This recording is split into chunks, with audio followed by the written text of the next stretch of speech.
Hello, friend. Welcome to Grandpa's Horror Stories.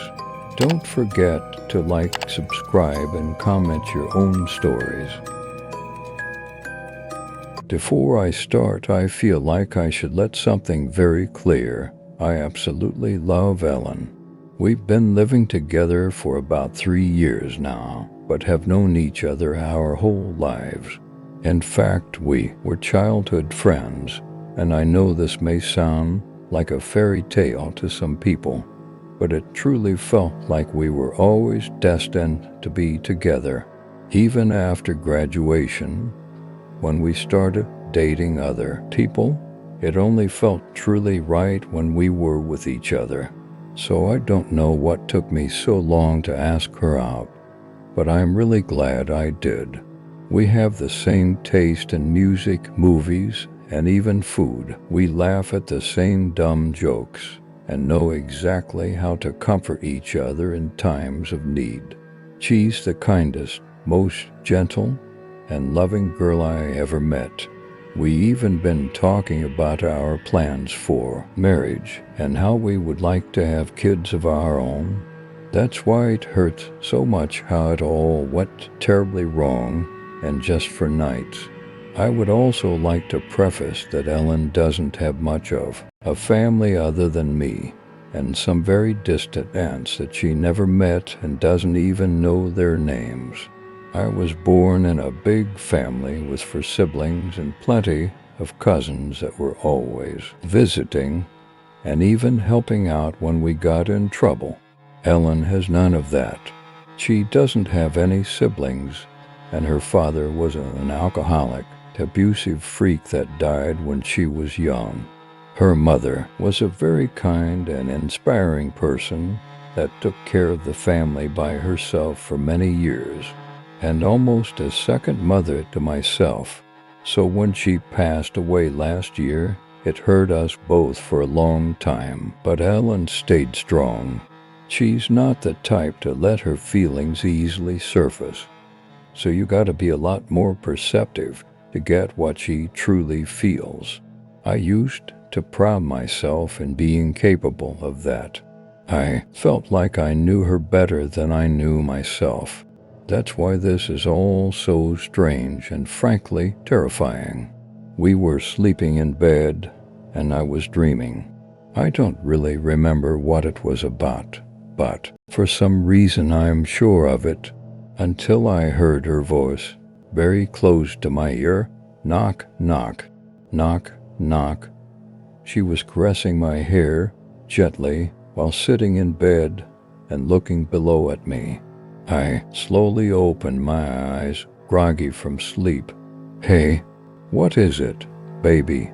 She kept looking at me, fixated, and repeated, knock, knock, knock, knock. I glanced at the digital clock on top of the dresser.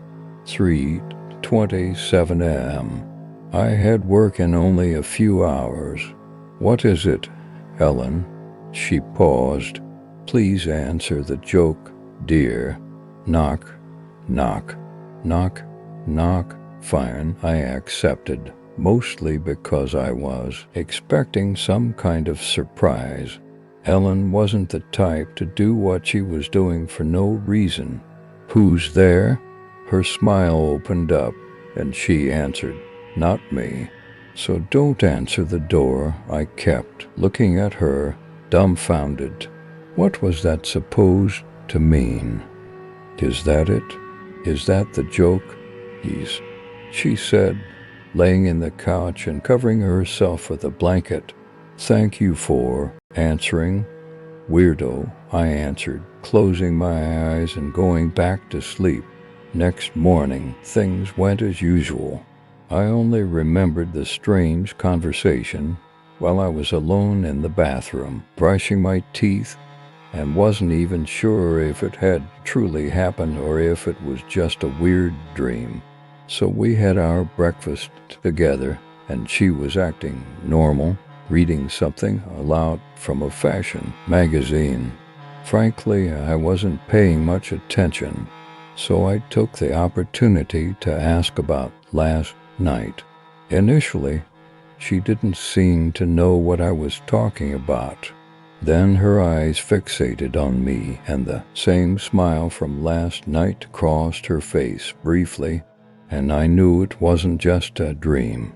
She told me it wasn't anything of importance, and stopped paying attention when I asked more inquisitively. And even though I shouldn't, I gave up. I had work and other matters to attend to, and just brushed off the weird event thinking it wouldn't happen again. But the following night I woke up to her voice. Knock, knock, a pause. Knock. What is it now? I said. Ellen, what are you doing? Knock, knock, knock, she repeated. This time she wasn't even touching me, just sitting in bed, looking at me with that same smile. But her eyes seemed larger, and she blinked in longer intervals. I looked at the clock. Once again, 3:27 a.m. Ellen, come on. What is it? I got work in a few hours. Can't have the luxury of waking up in the middle of the night to answer knock-knock jokes. Knock, knock, knock. This is getting creepy, you know. I'm not sure if this is some gag you've been doing, but I don't like it. Answer it.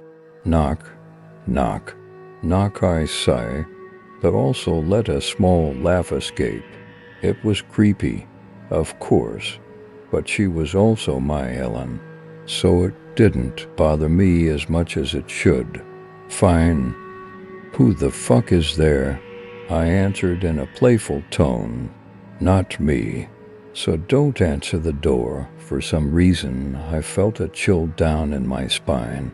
It was the same answer as before, and I still didn't get what it meant. But the way she said it, with a strange, monotone voice, contrasted well with her smile, and the fact that I had no idea of what she meant by that. What does that mean? I asked. I really don't get it. She just smiled and went back to sleep. I felt a throb in my heart, but did the same. Next day, we talked again about what was happening. She was very evasive with my questions, and I barely got her to say anything. It was almost as if she couldn't talk about it, which was very strange, considering we talk about pretty much everything. I told her I needed to be well rested for work, something she should understand well, and wasn't liking her little gag every night. She just nodded, and I decided to not press further, as I didn't want to hurt her feelings and had work to attend to.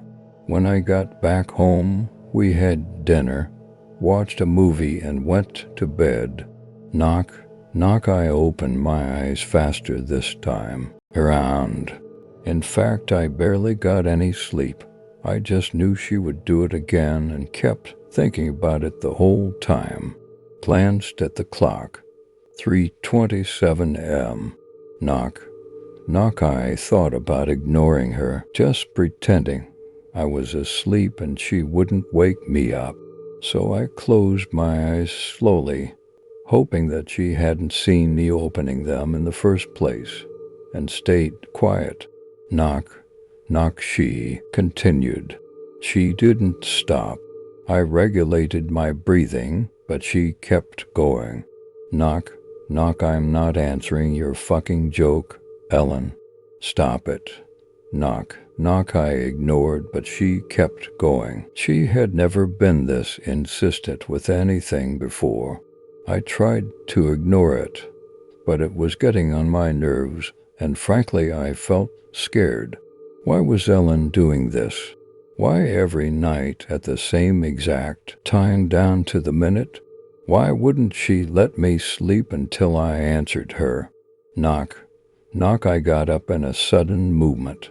God damn it, Ellen. I was ready for a discussion, but when I finally glanced at her, it was as if the strength was drained from me.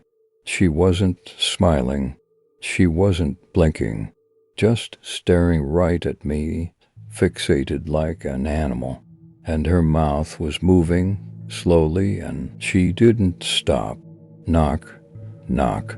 I didn't know how to react or what expression I had when I saw her, but my heart skipped a beat. It was terrifying, as if her gaze froze me in place. A 1,000-yard stare. Knock, knock, who's there? I asked, feeling as if it was the only way out of that nightmare. Not me. So don't answer the door, she said weakly. Ellen slowly closed her eyes and laid down. I kept staring at her while she fell into what seemed to be a deep sleep. I got up and left. I walked downstairs and sat down at the couch in the living room, staring at the night sky outside and absorbing the quiet of the neighborhood. My heart was beating fast, and it didn't slow down. I was too scared to sleep in the same room as my girlfriend, all because of a fucking knock-knock joke. But it was unnatural. I thought about calling someone. I thought about it all being some kind of sleep-related issue, such as some type of sleepwalking. But it didn't make any sense. I felt so tired, and decided that early in the morning I would call an old friend who's a psychologist and get the opinion of a professional. Something was wrong with Ellen. I stayed in the couch as the day rose, and once Ellen woke up, she was acting normal again. Even asked me why I wasn't in bed. I didn't answer. In fact, I didn't speak to her and simply left for work. She seemed very upset, but I wouldn't do anything about it. Once I got to work, I called my friend, told him everything that was happening in as much detail as I'm describing now. He didn't seem as worried as I figured, but we agreed in making an appointment for next week. Now I just needed to convince Ellen to come with me. I received plenty of text messages from her. She seemed very worried, sad, and even confused. She apologized a lot, and it broke my heart a little. I felt bad. I shouldn't have, but I answered her and made her promise it wouldn't happen again. I also told her about the appointment, and she seemed reluctant but agreed to go with me. So we made up. This was Ellen, after all, the girl I knew ever since I was 6 years old, the woman I loved and that had taken care of me for years. And as much as that strange behavior creeped me out, she wasn't doing anything particularly frightening or even dangerous. So for a brief while, I convinced myself I should give her another chance. When I returned home from work, we stayed together. She even prepared my favorite meal. Ellen was acting as gentle and caring as I always remembered, and I slept with her in our bedroom, even though I was still a bit reluctant. I couldn't believe it. She promised me she wouldn't. I gazed at the clock. 3:27 a.m. Always. I was laying on my stomach and I couldn't see her face. In fact, I didn't even bother to look at her. I was feeling more sad than scared at that point. Sad that she had broken her word. Who's there? I answered, determined to just go back to sleep. Not me. So don't answer the door. I stayed quiet and closed my eyes. I just hoped I would be able to handle it until the appointment next week. To my surprise, I was actually able to sleep, probably because I hadn't been able to rest since last night. The following morning, I went back to not saying anything to Ellen, only very limited responses. I was expecting her to act same as yesterday, trying to apologize, but she didn't. Mostly she didn't say anything, almost as if she had accepted it. She also looked tired, or at least a bit weak. I went to work, but I couldn't stop thinking about her. Didn't receive any messages either. Once I got back, we had the most silent dinner I ever had in my life, and she barely ate anything. I decided to let her have the bedroom and sleep on the couch. I wasn't sure if it would stop her, but held on to the hope that she wouldn't go downstairs only to tell me the same knock-knock joke again. I covered myself with a blanket, shaked off that uneasy feeling, and tried to sleep. I had a deep sleep without dreams. Felt like I was lost in darkness. Then I heard breathing. Opened my eyes to see Ellen standing above me, looking at me with big, fixated eyes and dilated pupils that didn't seem to belong in such a completely neutral expression. Watching me sleep, I almost screamed in terror, jumped out of the couch, and her eyes followed me as I stumbled through the dark room, creating distance between us.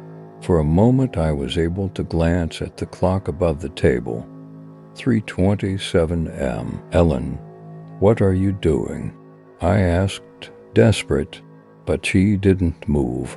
In fact, she didn't say anything, just stared at me as if I was made of glass and she could see right through me. Then I heard a knock on the front door. Instinctively, I looked in that direction. It was followed by another knock, and another, someone almost pounding at the door. I glanced back at Ellen, and she was still staring at me. Slowly, I got closer to the door, and she didn't move. The pounding continued. Who's there? I screamed.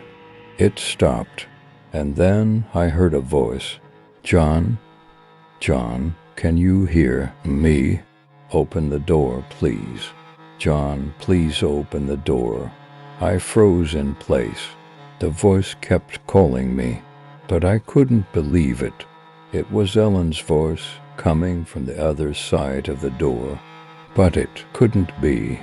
I beg you, John, open the door. It's serious. She's not me, I swear. She's not me. Slowly I turned my head to look at Ellen, standing in front of the couch. She was looking at me, the same fixated eyes and a terrible, wide grin across her face. The pounding continued. John, open the door. Please, you have to trust me. I stayed still, not knowing what to do, and I don't remember what happened after that. I just woke up in my bedroom. The digital clock indicates it's for 21 a.m. Ellen isn't by my side. I'm completely alone. I'm trembling uncontrollably, and I don't know what's going on. I don't remember what happened after I saw her terrible grin. I don't know if I opened the door. I tried to look for my phone, see if I could call the police or at least someone that I know. But I left it downstairs. All I have is Ellen's laptop, and it's where I'm writing this right now to get advice. Because I can't go downstairs. The corridor is dark, very dark, almost as if the shadows were leaning into the room, and I can hear a faint, scratching sound coming from below. What should I do?